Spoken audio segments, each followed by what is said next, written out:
US President Donald Trump has signed a pair of executive orders, especially the one targeting the ICC or the International Criminal Court, an action which places financial and visa sanctions on, and I quote, on some individuals and their family members who assist in ICC investigations of the US citizens or our allies, unquote, like US's allies. And now this has been also seen as an effort to punish the body for issuing arrest warrants for top Israeli officials, including Prime Minister Benjamin Netanyahu and former Defense Minister Yoav Gallant. On Friday, in fact, United Nations urged US President to reverse his decision to slap sanctions on the criminal court.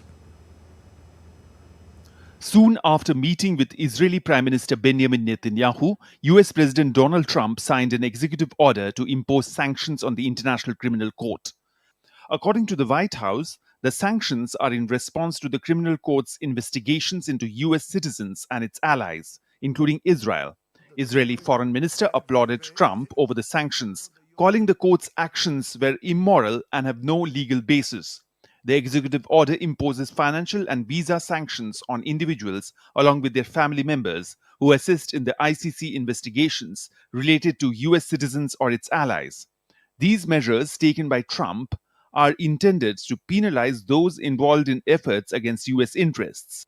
However, the International Criminal Court has strongly condemned the sanctions imposed by US President Donald Trump, urging its member states to stand united in defense of the court's independence. German Chancellor and other EU leaders slammed US move to impose sanctions on the ICC. I don't think it's right to impose sanction on the International Criminal Court. It's so difficult to fight for it, to enjoy a reputation and respect. But sanctions are the wrong thing to do. European Commission President Ursula von der Leyen said, and I quote, "The ICC guarantees accountability for international crimes and gives a voice to victims worldwide. It must be able to freely pursue the fight against global impunity. Europe will always stand for justice and the respect of international law."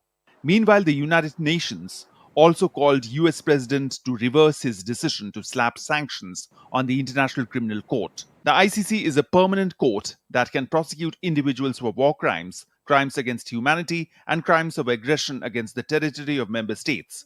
Although the US and Israel are not members of ICC, but US sanctions could still have a crippling effect on the court's operations. It could impact the court's technical and IT operations, including evidence gathering. Bureau Report, DD India.